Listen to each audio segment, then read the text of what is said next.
প্রথমে পাতলা পায়খানা ছিল, পরে পাতলা পায়খানা জ্বর আসছিল, পাতলা পায়খানা ভালো হয়ে যাওয়ার পরে খালি শুধু জ্বর আর কাশ।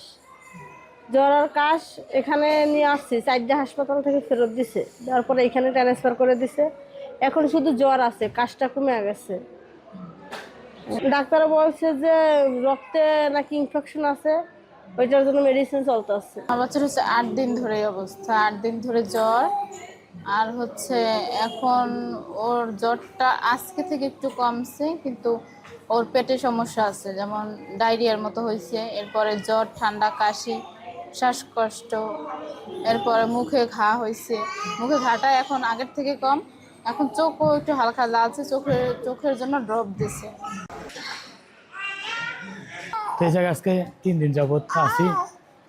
এখন আলহামদুলিল্লাহ একটু সুস্থ দিকে আছে। প্রথম একটু খারাপ ছিল, এখন ভালো। ডাক্তার জিজ্ঞেস করতে আছে বারবার আইসা যে পায়খানা ঠিক মতো হচ্ছে কিনা, প্রস্রাব পায়খানা, এরপরে জ্বরটা আসে কিনা, বমি হয় কিনা, এগুলো জিজ্ঞেস করে বারবার আসে অনবরত। এই চিকিৎসা ভালো ছিল।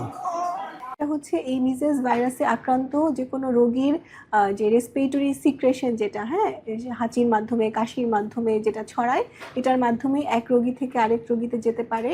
এই কারণে দেখা যায় সাধারণত আক্রান্ত ব্যক্তির 7 থেকে 10 দিনের মধ্যে হয়তো এই ধরনের কোনো রোগীর সাথে ওনারা ক্লোজ কন্ট্যাক্টে এসেছিলেন, এরকম একটা হিস্ট্রি থাকতে পারে। ঘুরতে আমরা আসলে প্রিভেনশনের জন্য আমাদের যেটা করতে হবে, সবাইকে কোভিডের সময় আমরা যেরকম নিয়ম কানুনগুলো মেনে চলতাম, মাস্ক ব্যবহার করা, নিয়মিত হ্যান্ড ওয়াশ করা, বিশেষ করে বাচ্চারা যারা এখন স্কুলে যাচ্ছে, স্কুলেও যেন তারা মাস্ক ব্যবহার করে।